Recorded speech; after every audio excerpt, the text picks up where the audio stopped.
మా ప్రభువును రక్షకుడునైన యేసుక్రీస్తు వారి పరిశుద్ధ నామమున స్తోత్రములు చెల్లించి స్తుతించి ప్రార్థించి దీనులమై వేడుకొనుచున్నాము తండ్రి, ఆమేన్.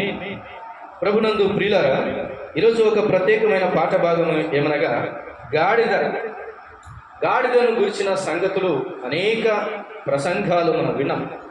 ఈరోజు మరికొన్ని లేఖన భాగాలు ఆత్మ సంబంధమైన విషయానికి అర్థం కావటానికి లేఖన భాగాలు తెరవడం జరిగింది. ప్రియులారా, గాడిద అనే మాట గాడిదను గుర్తు చేసుకునే కంటే దూషణను ఎక్కువగా గుర్తు చేసుకుంటారు. గాడిదని తిట్టడానికే ఎక్కువ ఉపయోగిస్తుంటారు. మంచిది. గాడిదలు రకరకాల గాడిదలు ఉన్నాయి. కొన్ని పెంచుకున్న గాడిదలు ఉంటాయి, కొన్ని ఊరికి తిరిగే గాడిదలు ఉంటాయి. అడవి గాడిదలు ఉన్నాయని దైవ గ్రంథంలో ఉన్నాయి, కంచర గాడిదలు ఉన్నాయని కూడా రాయబడి ఉంది. కాబట్టి గాడిదతో పోల్చబడిన వారు ఉన్నారు, గాడిదతో పోల్చబడినటువంటి వారు ఉన్నారు. అలాగే గాడిదను గురించినటువంటి సంగతులు అనేకం దైవ గ్రంథంలో రాయబడ్డాయి.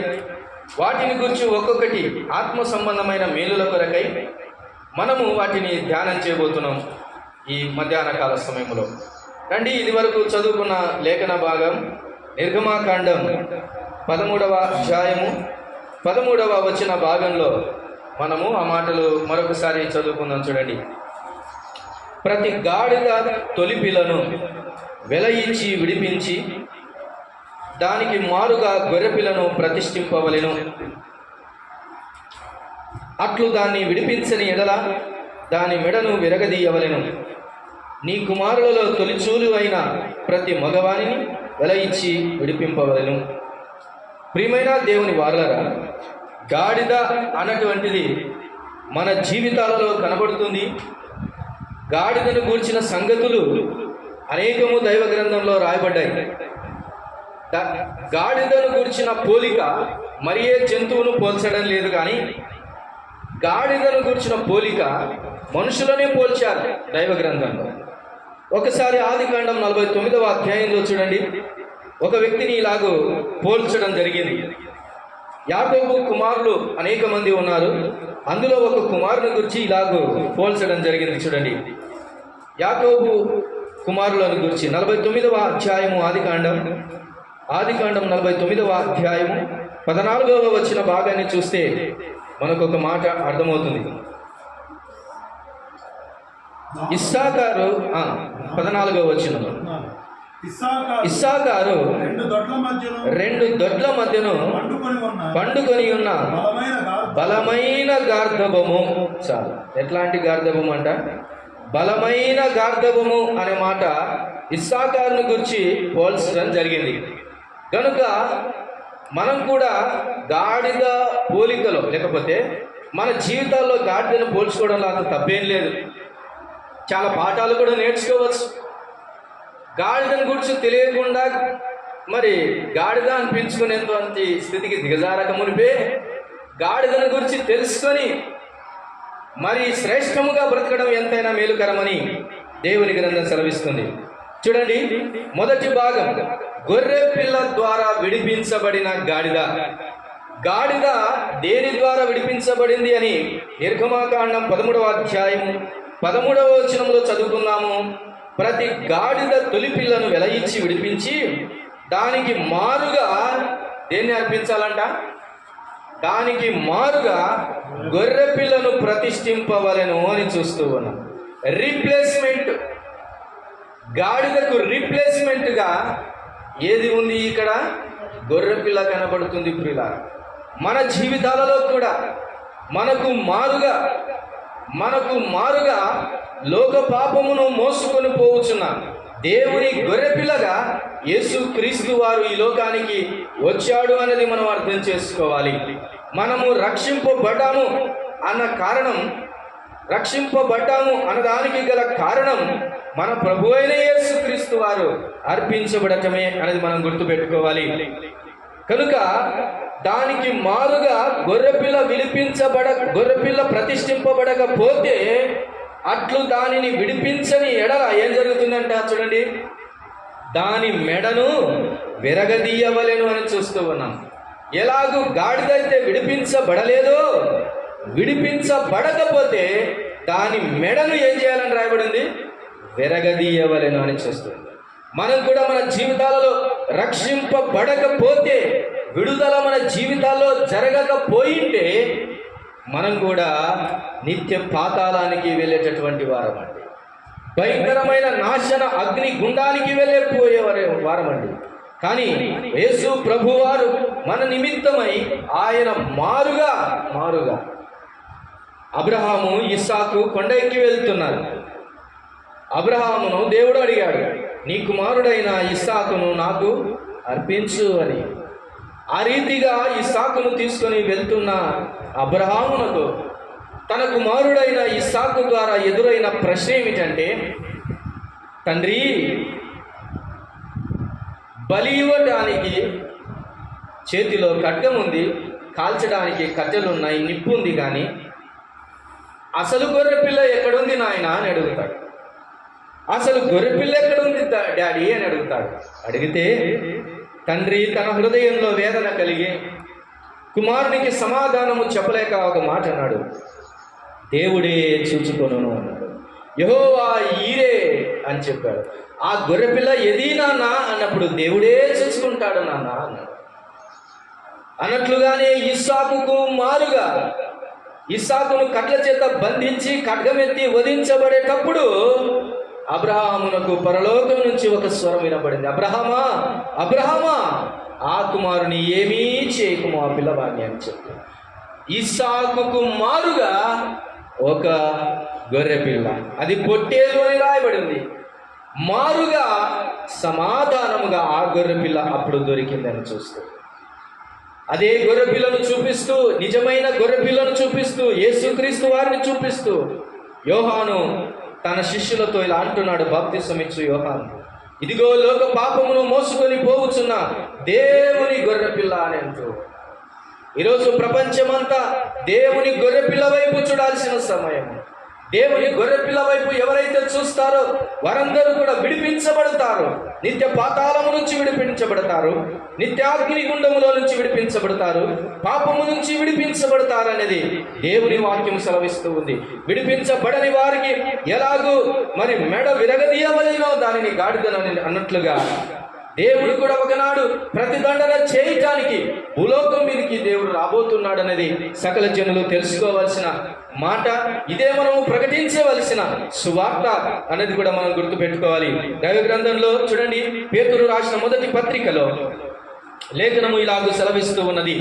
పేతురు రాసిన మొదటి పత్రిక 1వ అధ్యాయం 19వ వచన భాగాన్ని మనము చదువుకుందాం. చూడండి, పేతురు రాసిన మొదటి పత్రిక 1వ అధ్యాయం 19వ వచనములో రాయబడి ఉన్నది. చూడండి, అమూల్యమైన రక్తము చేత అనగా నిర్దోషమును నిష్కలంకమునకు గొర్రె పిల్ల వంటి క్రీస్తు రక్తం చేత విమోచింపబడితిరని మీరెరుగుదురు. ప్రియులారా, రక్షింపబడిన మనము ఎరగవలసిన సంగతి, ఎప్పుడు మరవకూడని సంగతి ఏమిటది అంటే, నిర్దోషమైన నిష్కలంకమైన గొర్రెపిల్ల వంటి క్రీస్తు రక్తము చేత మనము విమోచింపబడ్డామని మన విమోచకుని మనము మర్చిపోకూడదు, అది ఎన్నడూ మరవకూడదు అనేది జ్ఞాపకం చేసుకోవాలి. ప్రియులారా, మనకు మారుగా కూడా ఈ గొర్రెపిల్ల వధించబడిన గొర్రెపిల్ల, రక్తము కార్చిన గొర్రెపిల్లగా మనకు కనబడుతుంది. ప్రియమైన దేవుని వారలారా, ప్రకటన గ్రంథం 7వ అధ్యాయంలో 14వ వచనంలో చూస్తే ఈ గొర్రెపిల్ల మన నిమిత్తమై అర్పించబడటమే కాదు, ఆ గొర్రెపిల్ల రక్తము చేత మనం ఏం చేయబడ్డామని లేఖనం సెలవిస్తుంది. చూడండి, ప్రకటన గ్రంథం 7వ అధ్యాయం 14వ వచనమును మనం జ్ఞాపకం చేసుకుందాం. చూడండి, అందుకు నేను, అయ్యా నీకే తెలియననగా అతడు ఇలాగు నాతో చెప్పాను, వీరు మహాశ్రమల నుండి వచ్చిన వారు గొర్రెపిల్ల రక్తములో తమ వస్త్రములను ఉదుకుకొని వాటిని తెలుపు చేసుకొని చాలు. ప్రియులారా, ఈ గొర్రెపిల్ల రక్తము ఏం చేస్తుందో తెలుసా? మన వస్త్రములను తెలుపు చేస్తూ ఉంది. పాపము చేత, రక్తపు మరకల చేత, పాపము చేత నల్లబడి డాగు చేత ఉన్న వస్త్రములను, వస్త్రము జాగ్రత్త, దేవుని వస్త్రము, మానవులకు ఇచ్చిన వస్త్రము దేవునిది. ఎప్పుడు ఇచ్చాడు వస్త్రము? ఆదియందు ఆదాము పాపం చేసినప్పుడు వెలివేయబడేటప్పుడే దేవుడిచ్చిన అంగీ ఒకటి ఉందండి. ఆ అంగీ జాగ్రత్త అనేది మానవుడు గమనించాలి. అది డాగు కాకూడదు, అది ముడత కాకూడదు. అలాగైతే ప్రియులారా, అది ముడత అయిపోయింది, అది డాగు అయిపోయింది, అది మాసిపోయింది అని మనము గుర్తుపెట్టుకోవాలి. అది మరకైపోయింది. అట్టి వస్త్రమును గొర్రెపిల్ల రక్తములో మనము ఉదుకుకొనవలసిన వారమై ఉన్నాం. ఇవి మహాశ్రమల కాలంలో అనేకులు పొందవలసిన రక్షణను గురించి తెలియజేసినప్పటికీ ఇది మన రక్షణను గురించి ఆలోచన చేయమని దేవుని వాక్యము సెలవిస్తుంది ప్రియులారా. మాత్రమే కాకుండా ఈ గొర్రెపిల్ల రక్తము ఎలాగ మనల్ని విడిపించిందో చూడండి. 5వ అధ్యాయము ప్రకటన గ్రంథం 5వ అధ్యాయము 9-10 వచనాలు మనము చదువుకుందాం. చూడండి, ఆ పెద్దలు, నీవు ఆ గ్రంథమును తీసుకొని దాని ముద్రలు విప్పుటకు యోగ్యుడవు, నీవు వధించబడిన వాడవై నీ రక్తమిచ్చి ప్రతి వంశములోను ఆయా భాషలు మాట్లాడు వారిలోను ప్రతి ప్రజలోను ప్రతి జనములోను దేవుని కొరకు మనుషులను కొని మా దేవునికి వారిని ఒక రాజ్యముగాను యాజకులుగాను చేసితివి అని చూస్తున్నాం. ఈ గొర్రెపిల్ల రక్తము, ఈ గొర్రెపిల్ల వధించబడిన ఈ గొర్రెపిల్ల వలన మనమందరం కూడా ప్రతి ప్రజల నుంచి ప్రతి జనముల నుంచి దేవుని కొరకు కొనబడిన మనుషులము అనేది మనం గుర్తు చేసుకోవాలి. దేవుని కొరకు ఏర్పరచబడిన రాజ్యమని మనం గుర్తు పెట్టుకోవాలి ప్రియులారా. గనుక గాడిద వంటి మనుష్యుని గొర్రెపిల్ల వంటి క్రీస్తు విడిపించడం అనేది జరిగింది ప్రియులారా. దేవుని వాక్యము సెలవిస్తుంది, ప్రతి మనిషిని కొరకు మారుగా యేసుక్రీస్తు వారు మరణించారు అన్నది దేవుని వాక్యము సెలవిస్తుంది. కాబట్టి ప్రియమైన దేవుని వారలారా, విడిపించబడటం అంటే ఏమిటి? విడిపించబడటం అంటే గొర్రెపిల్ల అర్పించబడటమే తప్ప మరొక చోట విడుదల లేదనేది మనం అర్థం చేసుకోవాలి. విడిపించబడకపోతే ఎంత నష్టం ఉందో మనకు అర్థమవుతుంది ప్రియులారా. కాబట్టి గాడిద గొర్రెపిల్ల ద్వారా విడిపించబడాలనేది లేఖనం సెలవిస్తుంది. 2వ మాటను జ్ఞాపకం చేసుకుందాం. చూడండి, 2వ మాట గాడిదను గురించి మనము నేర్చుకునే మొదటి మాట ఏంటంటే అది విడిపించబడినది అని గుర్తుపెట్టుకోవాలి. అలాగైతే మనుష్యుడా, ఈ మధ్యాహ్నం లేదా ఈ సమయంలో ఈ వాక్యం వింటున్నా, నీవు విడిపించబడ్డావా? మారుగా నీ కొరకు వధించబడిన గొర్రెపిల్ల రక్తంలో కడగబడ్డావా అనే దేవుని వాక్యం శ్రమిస్తుంది. అలాగూ కాని ఎడల ఈ గాడిదను గురించిన ఈ పాఠంలో మరి నీకు దేవుడు హెచ్చరిస్తుండగా ప్రభు పాదాల దగ్గరికి త్వరగా రావాలని ప్రభు పేరట మనం చేస్తున్నాం. యెషయా గ్రంథం 1వ అధ్యాయం ఇదివరకు చదువుకున్న మాట దగ్గరికి మరొకసారి వద్దాం. చూడండి, ఏమి నేర్చుకుంటున్నాం? 2వ యెషయా గ్రంథం 1వ అధ్యాయం 3వ వచనాన్ని మనము చదువుకుందాం మరొకసారి. ఎద్దు తన కామందును ఎరుగును, గాడిద సొంతవాని దొడ్డి తెలుసుకొను. ప్రియులారా, ఇక్కడ మాట కనబడుతుంది. గాడిదకున్న మరొక లక్షణం ఏంటంటే సొంతవాని దొడ్డిని తెలుసుకొనుచున్నది. సొంతవాడెవడు, పరాయి వాడెవడు, నష్టపుచ్చేవాడెవడు, లాభం ఇచ్చేవాడెవడు, పోషణ ఇచ్చేవాడెవడు, మరి చంపేవాడెవడు ఎరిగిన గాడిదగా కనబడుతుంది. నేడు దేవుని ఎరుగక నరహంతకుడైన సాతాను వైపు వెళ్తూ ఉన్నాడు. దేవుని ఎరుగక మరి దొంగ అయిన సాతాను వైపు వెళ్తూ ఉన్నారు. నాశన పుత్రుడు, నాశన పాత్రుడైనటువంటి వారి దగ్గరికి వెళుతున్నారు. గాడిద చెబుతుంది.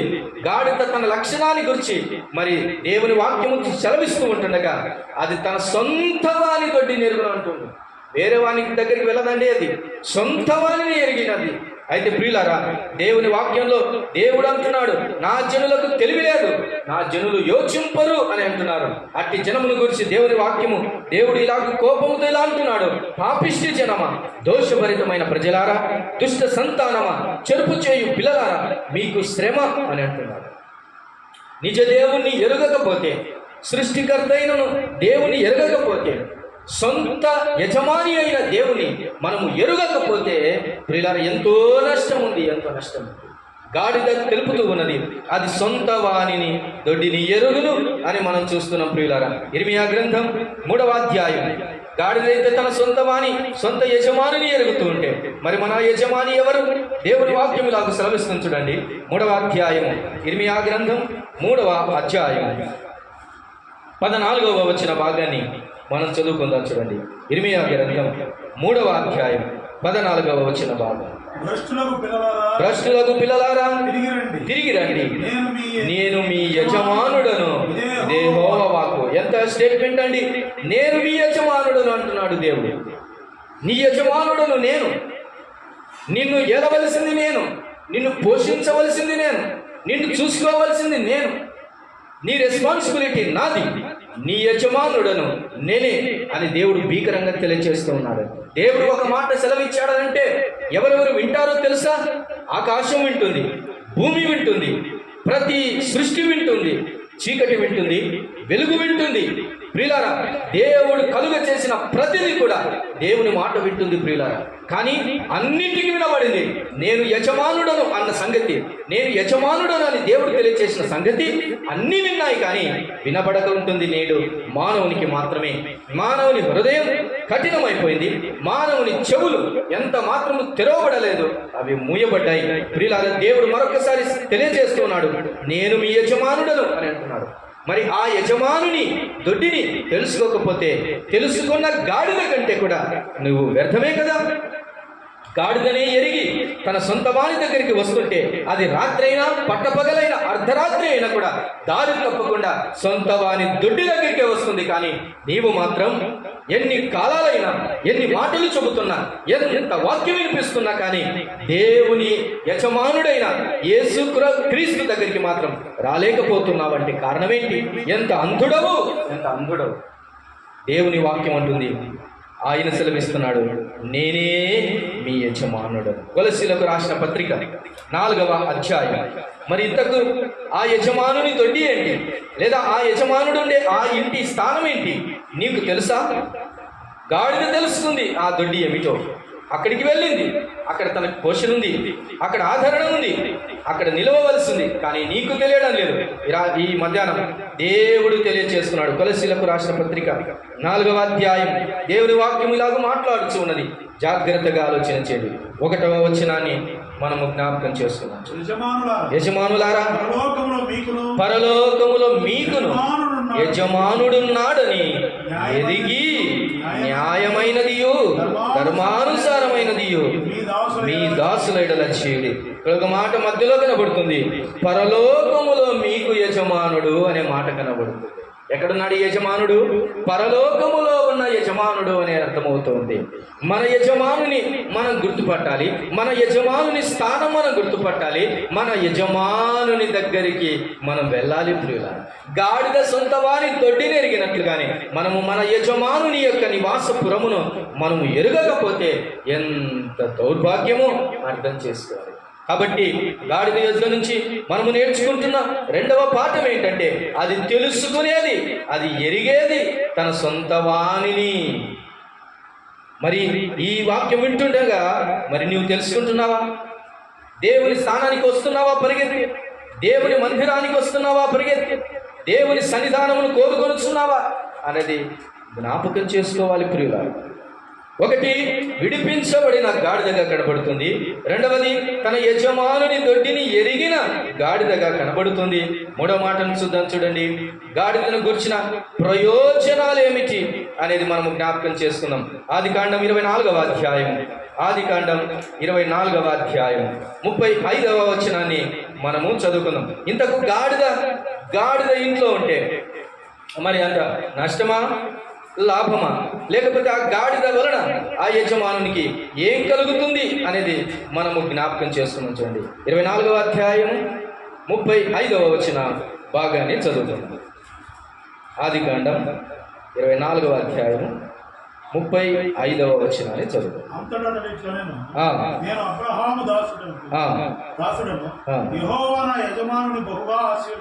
ఆశీర్వదించాను గనుక అతడు గొప్పవాడైన అతనికి గొర్రెలను గొడ్లను వెండి బంగారములను దాసదాసీలను జనమును ఒంటెలను గాడిదలను దయచేసాను. నేను ఎందుకు ఈ మాట చదివించానంటే, అబ్రహాము ఆశీర్వాదమును సూచించడానికి అతని దగ్గర ఉన్న వాటన్నిటిని రాస్తూ ఉన్నాడు. ఆస్తిలో భాగంగా ఏముంది? ఇప్పుడు గాడిద కూడా ఉందండి. గాడిద అంటే ఏంటిది? ఆస్తి. తన యజమానునికి ఆస్తి గాడిద. అలాగైతే నీవు నీ యజమానుడైన దేవునికి ఒక ఆస్తిగా ఉన్నావా, ఒక స్వాస్థ్యముగా ఉన్నావా అనేది అర్థం చేసుకోవాలి. దేవునికి మనం ఒక స్వాస్థ్యముగా ఉండాలని, ఒక ఆస్తిగా దేవుడు కోరుకొనుచున్నాడండి.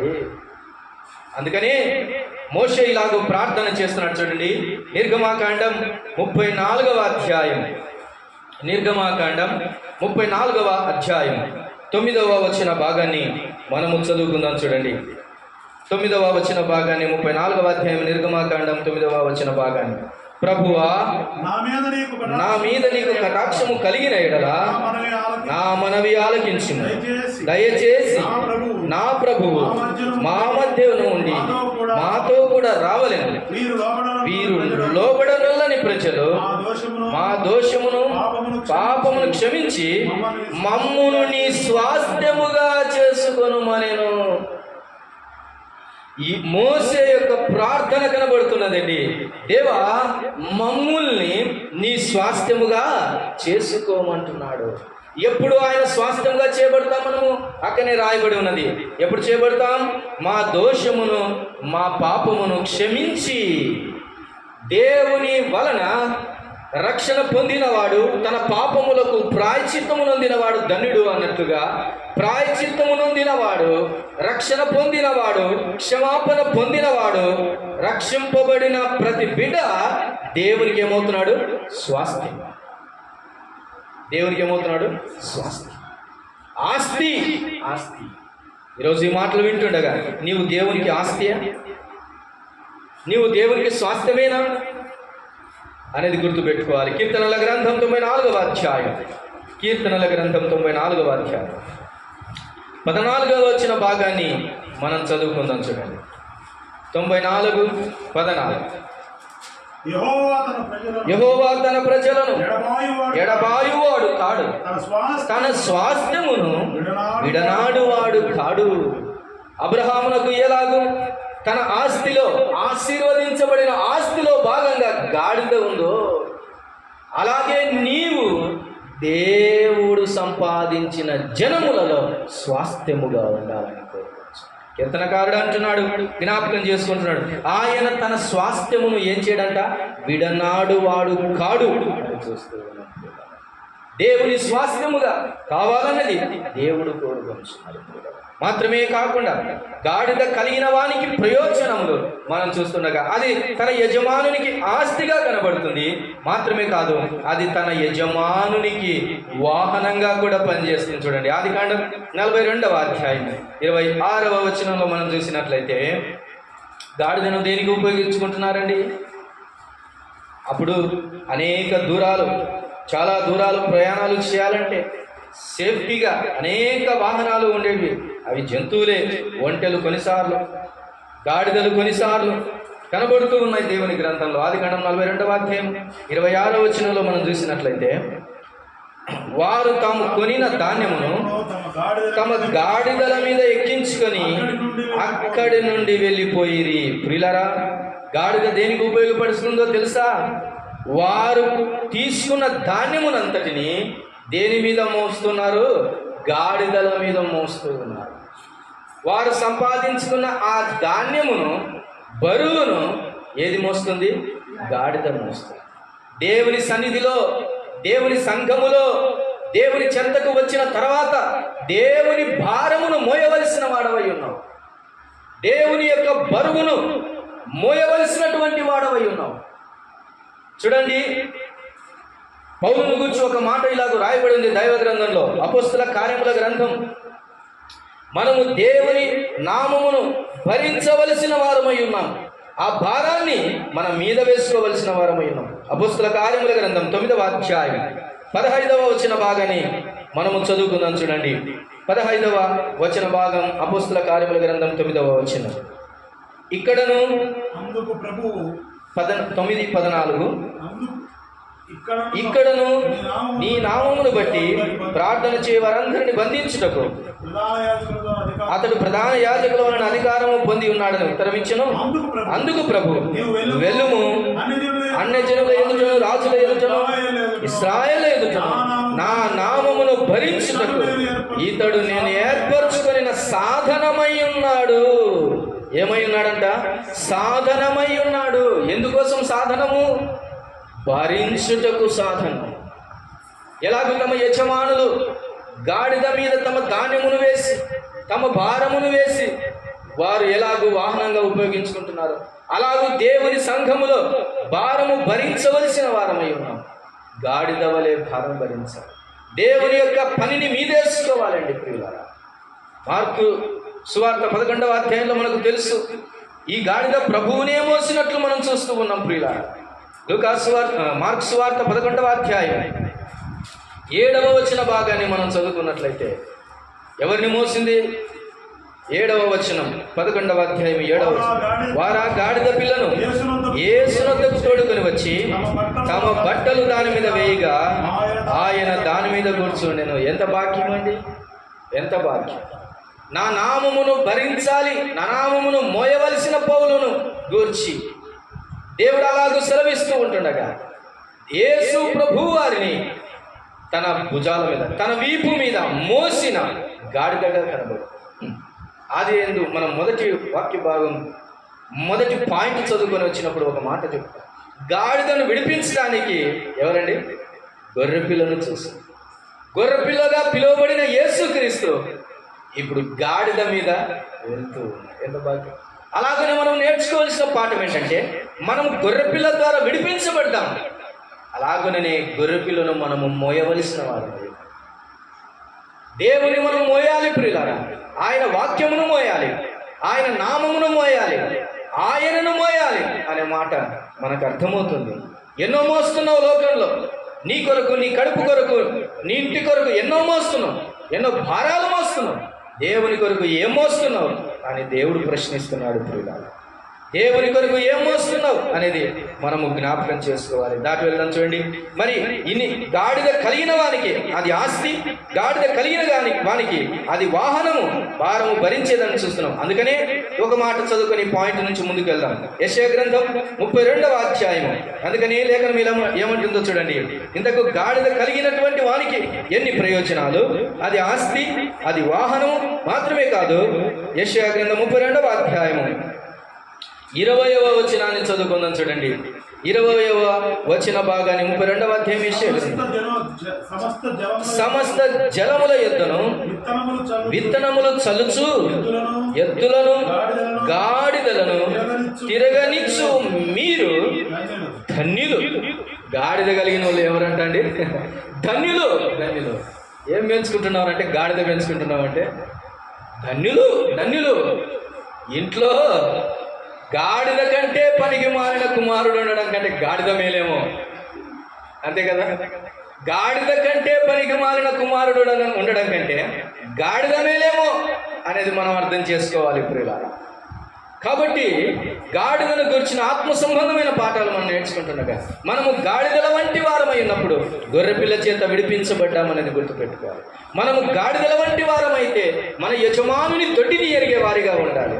మనము గాడిద వంటి వారమై అయితే మనము మన యజమానునికి ఆస్తిగాను, మన యజమానుని భారమును మోసే వారముగాను, మన యజమానునికి ధన్యకరముగాను ఉండవలసిన వారమై ఉన్నాము ప్రియులారా. సామెతల గ్రంథం 31వ అధ్యాయంలో మనకు తెలుసు, ఆ తల్లి ఎంత ధన్యురాలు. ఆమె పిల్లలు లేచి ఆమెను ఏమన్నారు తెలుసా? నీవు ధన్యురాలవు అన్నారు. అలాగునని అలాంటి కుమారులు కలిగిన ఆమె ధన్యురాలు అయినట్లుగానే దేవునికి మనము పిల్లలుగా ఉన్నప్పుడు మన వలన దేవుడు ధన్యత పొందాలండి, ధన్యుడిగా భావించాలండి. కానీ దేవుడు చాలాసార్లు నరులను చేసినందుకు నేను సంతాపపడుచున్నానన్నాడు. ఇలాంటి సంతోషాన్ని దేవునికి మనం ఇవ్వగలుగుతున్నామా అని దేవుని వాక్యము మనల్ని ప్రశ్నిస్తుంది. రండి, 4వ మాటగా అనేక ఆత్మ సంబంధమైన పోలికలను మనం చూద్దాం. మొదటిగా సమూయేలు 2వ గ్రంథం 17వ అధ్యాయం. సమూయేలు 2వ గ్రంథం 17వ అధ్యాయం 23వ వచన భాగాన్ని మనం చదువుకుందాం. సమూయేలు 2వ గ్రంథం 17వ అధ్యాయం 23వ వచన భాగాన్ని. అహీతోపెలు తాను చెప్పిన ఆలోచన జరగకపోవటం చూచి గాడిదకు గంత కట్టి ఎక్కి తన ఊరనున్న తన ఇంటికి పోయి, చాలు, గాడిదకు గంత కట్టి ఎక్కి వెళ్తున్నాడు అన్నది మనకు అర్థమవుతుంది. ప్రియమైన దేవుని వాళ్ళ, దేవుని గ్రంథంలో గాడిద ఒక వాహనముగా ఒక చోటు నుంచి మరొక చోటికి ప్రయాణమునకు అవసరమైన దానిగా కనబడుతుంది. అదే సమయంలో 2వ గ్రంథం 19వ అధ్యాయం 26వ వచనంలో కూడా ఒక మాటను చదువుకుందాం చూడండి. 19వ అధ్యాయం 26వ వచనాన్ని చదువుకుందాం చూడండి. 26వ వచనం, 19:26వ వచనం. అందుకతడు, నాయలినవాడా రాజా, నీ దాసుడనైన నేను కుంటివాడను గనుక గాడిద మీద గంత కట్టించి ఎక్కి రాజుతో కూడా వెళ్ళిపోదునని నేను అనుకొనగా, చాలు, ఒక చోటు నుంచి మరొక చోటికి ప్రయాణము చేస్తున్నటువంటి గాడిదగా కనబడుతుంది. అది అనేకులను మోస్తున్న గాడిదగా కనబడుతుంది. ఈ నడుచుచున్న ఈ గాడిద సామెతల గ్రంథం 4వ అధ్యాయంలో స్పష్టమైనటువంటి ఒక పాఠాన్ని మనకిస్తుంది. చూడండి, సామెతల గ్రంథం 4వ అధ్యాయము 27వ వచన భాగాన్ని చదువుకుందాం చూడండి. సామెతల గ్రంథం 4వ అధ్యాయము, ఎడమ తట్టుకైనను తిరగకుము. చాలా ప్రియులారా, ఒక చోటు నుంచి మరొక చోటికి గాడిద వెళ్ళేటప్పుడు దానికి కళ్ళకు ఏం కడతారు? గంత కడతారు. ఎందుకు గంత కడతారు? మనుషులకు కళ్ళు ఇలా ముందుకుంటే జంతువులకు కళ్ళు కొంచెం ఇలా సైడుకుంటాయి. కానీ చక్కగా ముందుకు కళ్ళను దేవుడు పెడితే మానవుడు మాత్రం సైడ్కే చూసిపోతుంది. గాడిద ఏం నేర్పుతుందో తెలుసా? సైడుకు చూసే లక్షణం నీలో ఉంటే ప్రయాణం కొనసాగాలి అంటే కళ్ళకు గంతలు కట్టుకొని బ్రతకాలి. కళ్ళకు గంతలు కట్టుకోవడం అంటే ఏమిటి? క్రమం నేర్చుకోవటం. కుడికైనను ఎడమకైనను తిరగకుండా బ్రతకాలని దేవుని వాక్యం సెలవిస్తుంది. ఆ గంతలు గనక గాడిదకు కట్టకపోతే ఇక ప్రయాణము సాగినట్టే. అందుకని ఇలాగనుకుందాం, క్రమము నేర్పిన గాడిద అని తెలుసు. దేవుని సన్నిధిలోనికి వచ్చిన తర్వాత ఒక క్రమం నేర్చుకోవాలి. అటు ఇటు చూడక, అటు ఇటు తిరగక. హాగరు అరణ్యములో ఏం చేసింది? అటు ఇటు తిరిగింది. దేవుని సన్నిధిలోనికి వచ్చిన తర్వాత దేవుని పిల్లలు ఒకే మార్గంలో నడవాలి, ముందుకే చూస్తున్నాడు నడవాలి, యేసు మీద లక్ష్యం ఉంచి నడవాలి అని దేవుని వాక్యం సెలవిస్తుంది. గనుక మొదటి మాట, కళ్ళకు గంతలు కట్టడం అంటే దాని అర్థం ఏంటంటే క్రమముగా నడవాలి అనేది మనకు తెలియచేస్తుంది. కళ్ళకు గంతలు మాత్రమే కాదు. సామెతల గ్రంథం 26వ అధ్యాయం 3వ వచన భాగాన్ని చదువుకుందాం. కళ్ళకు గంతలు మాత్రమే కాదు ప్రియులారా, సామెతల గ్రంథం 26వ అధ్యాయం 3వ వచన భాగాన్ని చదువుకుందాం. 26:3 సామెతల గ్రంథం 26. గుర్రమునకు చెముకు, గాడిదకు కళ్యం, మూర్ఖుల వీపునకు బెత్తం. ప్రియులారా, మన జీవితాలలో క్రమం నేర్పుతున్న గాడిద కనబడుతుంది. కళ్ళకు గంతలు కట్టుకొని బ్రతకాలి. రెండవది, నోటికి ఏముందంటే దీనికి కళ్యం. గుర్రానికి కళ్యం చూసాం కానీ గాడిదకు కళ్యం ఎప్పుడైనా విన్నాము? గాడిదకు కూడా కళ్యం ఉండాలని చూపిస్తూ ఉంది. గాడిద నేర్పుతుంది నోటికి హద్దు ఉండాలి, నోటికి తాళం వేసుకోవాలని చిన్నప్పుడు వింటూ ఉన్నాం. బడిలో కూడా అనుకున్నాం, టీచర్స్ నేర్పించారు సైలెంట్గా ఉండాలంటే. ఏమన్నారు? నోటికి తాళం వేసుకోరా అన్నారు. కానీ ఈరోజు దేవుని బడిలోనికి వచ్చిన తర్వాత నోటికి తాళం అవసరం ప్రియుల. అందుకని నోటికి కళ్యం పెట్టుకోండి అని అంటున్నాడు. మీ నోటికి కళ్యం పెట్టుకోవాలని యాకోబు పత్రికలో కూడా దేవుని వాక్యం సెలవిచ్చింది ప్రియుల. కళ్యము లేకపోతే మనము సరిగా మాట వినం. కీర్తనల గ్రంథం 31వ అధ్యాయంలో చూసినట్లయితే ప్రియులారా, నోటికి ఎలాగ కంట్రోల్ ఎలాగో దానికి నిబద్ధత, ఎలాగో క్రమం నేర్పాలో ఈ గాడిదల వలన మనము నేర్చుకుంటున్నాం ప్రియులారా. చూడండి 39వ అధ్యాయం 1వ వచనములో చూసినట్లయితే, కీర్తనకారుడైన దావీదు తన నాలుకను గురించి బాగుగా ఎరిగిన వాడై ఎంత అపాయకరమో ఎరిగిన ఆ దావీదు ఇలాగో దేవుని ఎదుట విలపిస్తున్నాడు, ప్రార్థిస్తున్నాడు. నా నాలుకతో పాపము చేయకుండానట్లు నా మార్గములను జాగ్రత్తగా చూచుకొందును. భక్తిహీనులు నా ఎదుట ఉన్నప్పుడు నా నోటికి చిక్కము ఉంచుకొందునను కొంటిని. చూడండి, చిక్కం పెట్టుకుంటున్నాడు అంటున్నాడు దేవుని వాక్యంలో కీర్తనకారుడు. యాకోబు 1:26లో కూడా నోటి మాట విషయంలో జాగ్రత్తగా ఉండాలని తెలియజేస్తుంది. కాబట్టి ప్రియులారా, మనకు క్రమము నేర్పుతున్నటువంటి గాడిద పిల్లగా మనకు కనబడుతుంది. క్రమము లేకపోతే దేవుని మందిరంలోనికి వచ్చిన తర్వాత క్రమము వస్తుంది. క్రమముగా ఎదుగుచుండెనని ఇస్సాకును గురించి రాయబడింది. ఇస్సాకు ఎదుగుచున్నప్పుడు అతడు ఆ సంవత్సరం మందు పంట వేసిన వాడై క్రమముగా ఎదుగుచుండెను అని ఆదికాండం 26వ అధ్యాయంలో మనం చూస్తున్నాం. ప్రియులారా, క్రమమైనటువంటి ఎదుగుదల మన జీవితంలో లేకుండా డైరెక్ట్ స్టెప్ వేయాలనుకుంటే జారిపడుతుంది. అలాంటిది వద్దు. 0తో స్టార్ట్ అయ్యి 1, 2, 3, 4 అని పేర్చుకుంటుంది. దేవుని వాక్యము ఒక క్రమము మన జీవితానికి ఇస్తుంది. అందుకని హద్దు పెట్టుకోవాలి. చూడండి, ఇంకా ఎలాంటి క్రమము నేర్పిందో గాడిదని గురించి మనం తెలుసుకుంటున్నాం ప్రియులారా. యెషయా గ్రంథం 21వ అధ్యాయము 7వ వచనంలో చూసినట్లయితే ఇలాగ అనుకుందాం. మనం మొదటి 2 మాటలు మనం చూసాం. క్రమములో ఉన్న గాడిద, లేకపోతే క్రమము నేర్పిన గాడిద అని చూసాం. ఇప్పుడు చూడండి, యెషయా గ్రంథం 21వ అధ్యాయము 7వ వచన భాగాన్ని మనం చదువుకుందాం. యెషయా గ్రంథం 21వ అధ్యాయం 7వ వచన భాగాన్ని చదువు.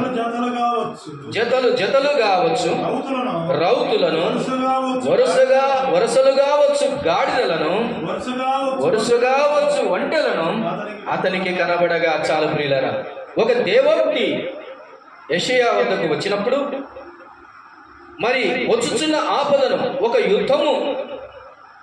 యుద్ధ సమూహము వచ్చుచున్నప్పుడు నువ్వు లేచి చూడు అన్నప్పుడు అతనికి కనబడినవి ఏమిటి అని అంటే, జతలు కావచ్చు, రౌతులు కనబడుతున్నాయి, వరుసలుగా వచ్చు, గాడిదలు కనబడుతున్నాయి. గాడిదలు ఎలా వస్తున్నాయి అంటండి? వరుసలుగా వస్తూ ఉన్నాయి. చాలాసార్లు గాడిదలో ఏం నేర్చుకుంటాంలేండి అన్నట్లు కనబడుతుంది, కానీ గాడిద ఏం నేర్పుతుంది?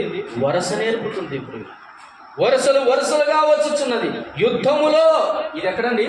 గుర్రాలే కాదు, రౌతులే కాదు, గాడిదలు కూడా కనపడుతున్నాయి. యుద్ధంలో గాడిదల మీద కూడా వచ్చు. అవసరమైతే సొంతవాని దొడ్డిలో పని చేయాలి, అవసరమైతే సొంతవాని భారమును మోయాలి, అవసరమైతే యుద్ధానికి కూడా రావాలని గాడిద నేర్పుతుంది. నోటికి కళ్ళకు గంతలు కట్టుకొని కళ్ళెం పెట్టుకోవాలని క్రమం నేర్పుతుంది. అవసరమైతే వరుసలో నిలబడి యుద్ధానికి కూడా సిద్ధమవ్వాలని గాడిద నేర్పుతుంది. చూడండి, న్యాయాధిపతుల గ్రంథం 15వ అధ్యాయంలో మనం ఒక మాట చదువుకుందాం. చూడండి, మనకు తెలిసిన ఈ సంగతి. న్యాయాధిపతుల గ్రంథం 15వ అధ్యాయం 16వ వచనాన్ని మనం చదువుకుందాం. అప్పుడు సంసోను గాడిద దవడ ఎముకతో ఒక కుప్పను 2 కుప్పలను నేను చంపి ఉన్నాను. గాడిద దవడ ఎముకతో 1000 మంది నరులను చంపి ఉన్నాడు. ఏమండి మాట చూడండి, యుద్ధానికి ఎంతమందిని చంపినాడంట? కుప్పలు అన్నాడు. ఆ తర్వాత ఏమన్నాడు? గాడిద దవడ ఎముకతో 1000 మందిని చంపాను.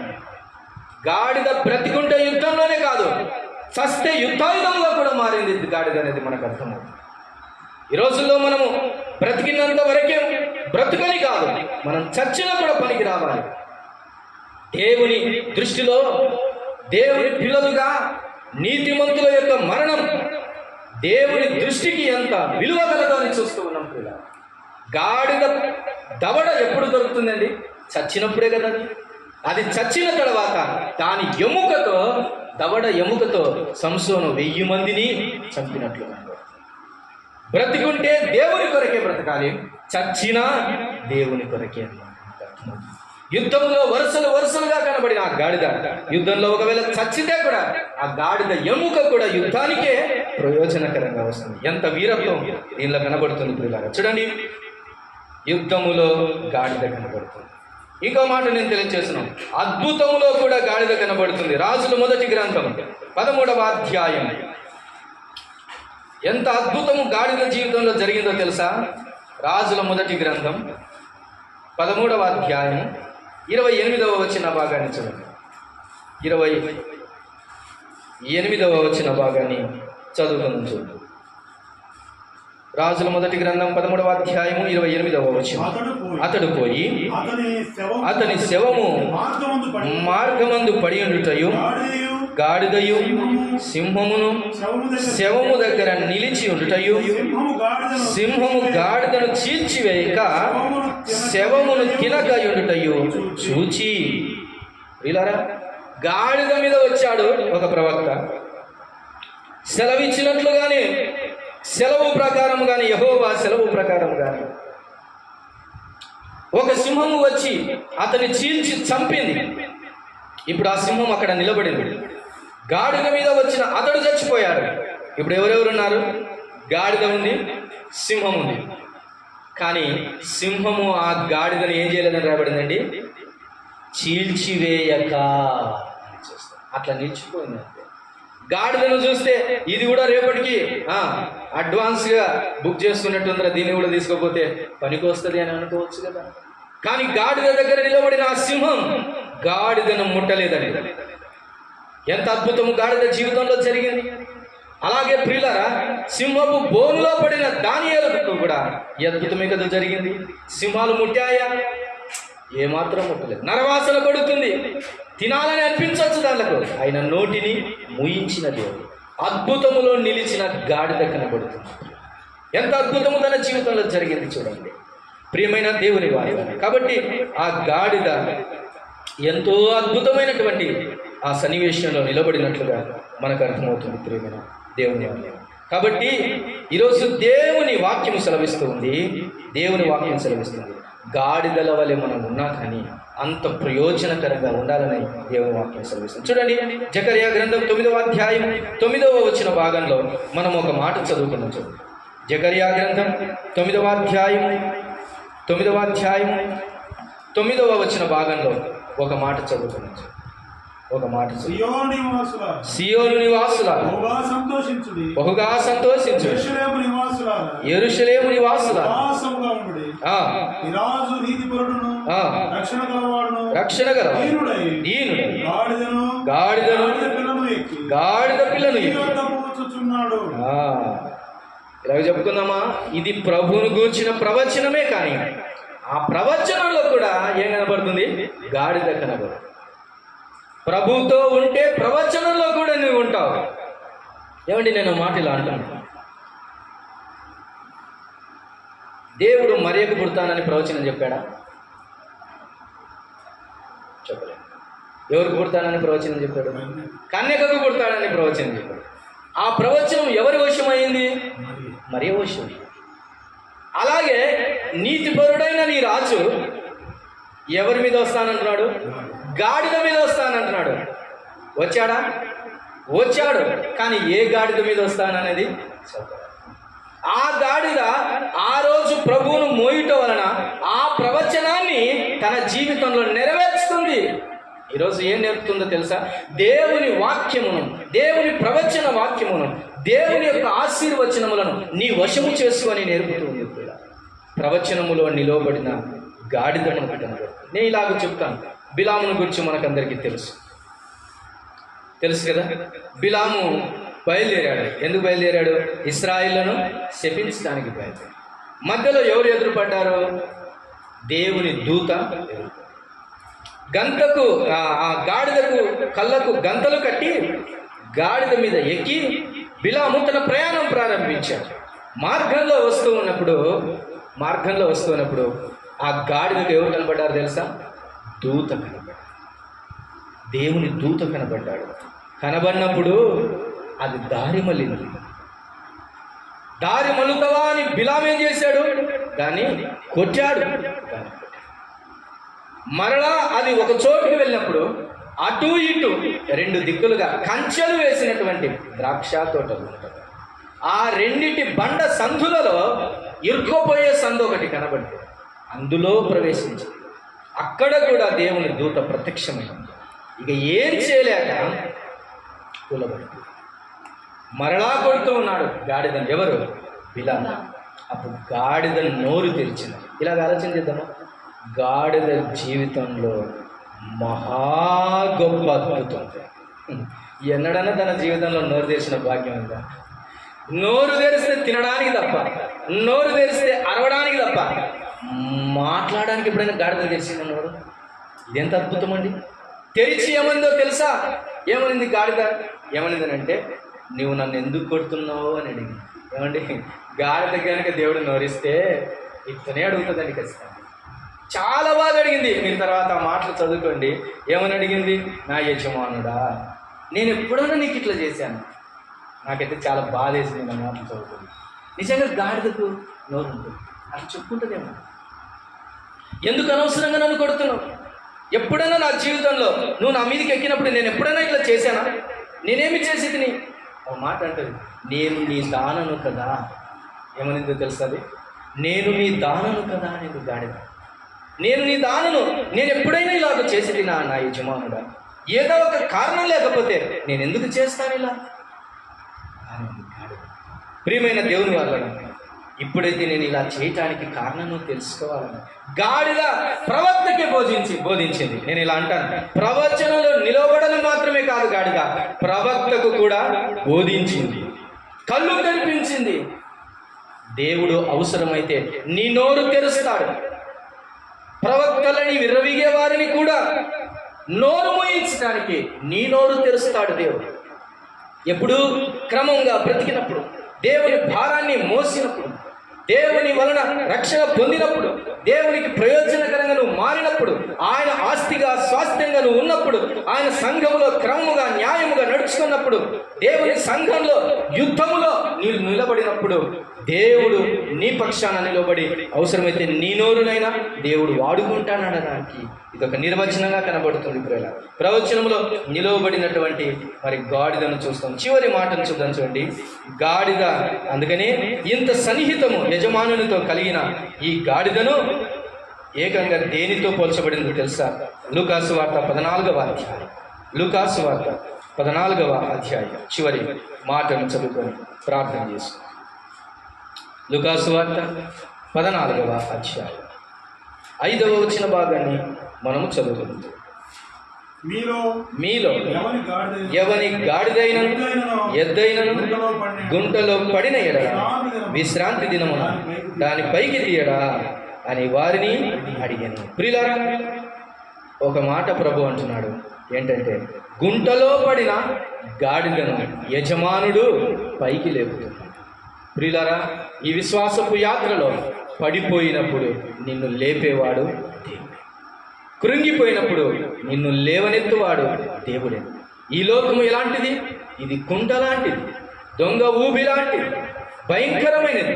దీనిలో పడినప్పుడు నిన్ను లేవనెత్తువాడు దేవుడే అనేది కూడా అర్థమవుతుంది. ఇక్కడ నేను చివరి మాట చెప్పాలను, ఎంత వాల్యూ కలిగిన ఈ గాడిదను ఎవరితో పోల్చాడండి?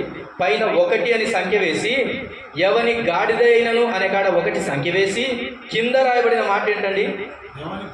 ఎవని కుమారుడైనను. అందుకే కరెక్టేనేమో, కుమారులను గాడిద అన్నాడు. తప్పులేదేమనిపిస్తుంది. మంచి గాడిదకునే లక్షణం ఉన్నా చాలు కుమారుడికి. గాడిద అనే మాటకు కింద రాయబడిన మాట కుమారుడు అని రాయబడింది. ఎంత అద్భుతం! ఈరోజు గాడిదగా, దేవుని మోసే గాడిదగానే ఉంటే, దేవుని ఆస్తి అయిన గాడిదగానే ఉంటే, దేవుని రక్షణలోకి వచ్చిన గాడిదగాను ఉంటే, దేవుని సంఘంలో బాధ్యతాయుతంగా ఉన్న గాడిదగాను ఉంటే, దేవుడు నిన్ను గాడిద అనే కంటే ఏమంటానండి? నా కుమారుడా. ఈ స్థాయికి రావాలి. ఇది ఏ గాడిద? యజమానుడు కలిగిన గాడిద. జాగ్రత్త గుర్తుపెట్టుకోవాలి. యజమానుడు లేని గాడిదలు ఉంటాయి. ఆరంభంలోనే చెప్పాను, అడవిలో తిరిగే గాడిదలు ఉంటాయి, కంచెర గాడిదలు ఉంటాయి. ఆ గాడిదలను గురించి కాదు, దేవుని సంఘంలోనికి వచ్చిన గాడిద, దొడ్డినెరిగిన గాడిద, దేవుని పాదాల దగ్గరికి వచ్చిన గాడిదను, యజమానుని కలిగిన గాడిదను మనం చూస్తున్నాం. ఇది కుమారుడిగా ఎంచబడుతుందని మనం జ్ఞాపకం చేస్తున్నాం. ప్రియమైన దేవుని వాక్యం. అయితే మన జీవితాల్లో ప్రభువా ఇలాగ చెప్పగలుగుతున్నాం, ప్రభువా నేను నీ గాడిదని, నేను నీ గాడిదను ప్రభువా అని చెప్పగలను. నేను దేవునికి ఒక గాడిద వలె పనిచేస్తానని చెప్పగలను. పనికిరాని కుమారుల కంటే పనికొచ్చే గాడిదను కొన్నిసార్లు యజమానుడు తన పిల్లలు మోసం చేసి దూరదేశములకు వెళ్ళిపోయి ఒంటరిగా తండ్రిని విడిచిపోయినప్పుడు చాలామంది తండ్రులు వృద్ధాప్యంలో తలుసుకునేటి ఏంటో తెలుసా? మా తాత అనేవాడు, ఎద్దులంటే ఎంత ఇష్టమో ఆయన, ఇదే నా కొడుకు ఏమనేవాడు, ఇదే నా కొడుకు అని. అలాగే బాగా పనిచేసే గాడిద అంటే ఇదే నా కుమారుడు అని కూడా అంటాడు నిజంగా. ఎందుకంటే అది ఎన్నడూ ఎదురు తిరిగినది కాదు. దైవ గ్రంథంలో మీరు ఎప్పుడైనా ఇలా చూసారా? గాడిద వలన చచ్చిన వాడు ఎవడో, గాడిద ఎవరి మీద తిరగబడినట్లు చూస్తాడు. తప్పు చేసినప్పుడు విలామం విషయంలో అది కూడా. గాడిద ఎక్కడైనా కానీ క్రూరత్వం ప్రదర్శించిందా? లేదండి.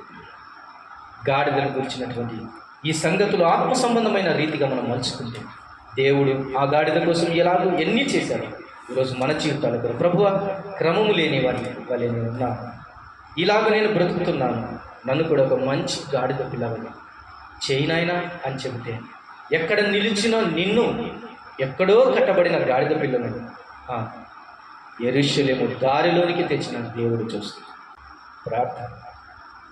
మహాపరిశుద్ధుడ, ప్రేమ కలిగిన తండ్రి, మీ పరిశుద్ధమైన పాదములకు స్తోత్రం. మా ఎడలని కనికరమును చూపించి మమ్మల్ని ప్రేమించి కరుణించి కటాక్షించి ఇంతవరకు నడిపించి ఆదరించిన దేవునికి స్తోత్రం. మహిమగల దేవునికి మమ్మల్ని మేము అప్పగించుకుంటూ స్తోత్రం తెలుసు. చేరువచ్చిన బిడ్డలందరినీ ఒక్కొక్కరిని పేరు పేరున దీవించి ఆశీర్వదించుమని సమస్త మహిమ ఘనత ప్రభావములు మీకే ఆరోపించవచ్చు. మా ప్రభువును మా రక్షకుడును విమోచకుడునైన యేసుక్రీస్తు వారి పరిశుద్ధమైన నామమున స్తోత్రములు చెల్లించి ప్రార్థించి దీనులమై వేడుకొనుచున్నాము తండ్రి. ఆమేన్.